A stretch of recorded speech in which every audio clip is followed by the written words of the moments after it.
Bu kun keltirsin baxt, albatta omad va quvonch. Hech qachon yaqinlarimizdan ketmasin ishonch. Samimiy bo'lsin suhbatda so'zlar, yoshlansa quvonchdan yoshlansin ko'zlar. Yaxshi so'z tilaklar yangrasin doim, omad yaqin do'stingiz bo'lsin ilohim. Muborak ayyomning tiniq tongida, musaffo ranglarga to'lganda borliq, xushbo'y tabiatning 7 rangida eng porloq tuyg'ularni tilayman sizga. Yozning kulgichlari bo'lsin arg'umon, siz nurli insonsiz, baxtli begumon. Keraksiz insonga aylanmang aslo. Keraksiz bo'lishdan asrasin Xudo. Tilaklar ichra izlab topganim, Alloh nazarini sizga qaratsin.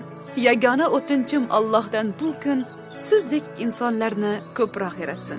Ko'zingizdan nur, yuzingizdan tabassum hech qachon arimasin. Aziz yurtdoshlar,